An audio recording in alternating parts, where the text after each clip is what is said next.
اب جماعت اسلامی کے ایک سینیٹر مشتاق خان صاحب نے بڑی کوشش کی، اس کی بہن کو لیا، درمیان میں سپریم کورٹ کو انوالو کیا اور سیدھا امریکہ جا پہنچا۔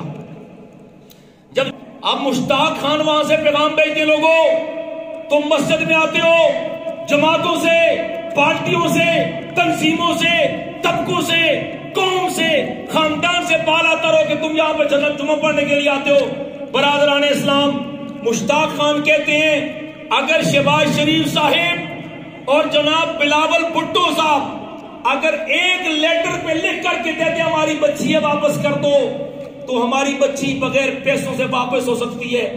آج پورا ہفتہ ہو گیا وہ وہاں سے احتجاج کرتے ہیں، لیکن ہمارے حکمرانوں کے کان کے پاس جونے نہیں تھی، لیکن ہم حکمران بھی نہیں ہیں اور ہم وزیر خارجہ بھی نہیں ہیں، لیکن ہم مسلمان ہیں۔ جس ذلیل نے، جس مشرف نے اس کے ساتھ جو ظلم کیا وہ تو اللہ کے ہاں، وہ تو عدالت میں ہے، اس سے کیا ہوگا۔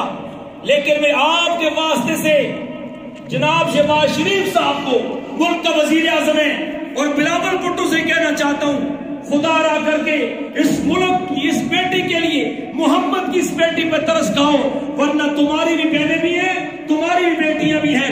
میں آپ کو یہ کہنا چاہتا ہوں، میں یہ احتجاج کر رہا ہوں، کیا یہ میرا احتجاج ٹھیک ہے؟ ہاتھ کھڑا کر کے بولے ٹھیک ہے۔ ہم عافیہ کو نہیں جانتے، خاندان کو نہیں جانتے، قبیلے کو نہیں جانتے، گھر کو نہیں جانتے، لیکن عافیہ نے 21 سال تک اپنے سر سے سقاف نہیں اتارا۔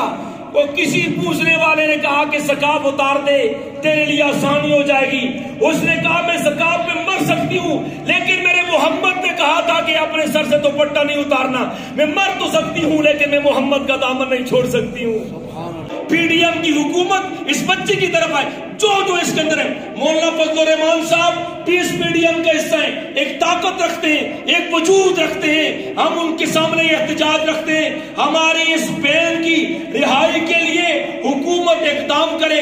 کیا آپ اس کی تائید کرتے ہیں؟ سارے میرے بھائی بولنا، رہا کرو، رہا کرو، رہا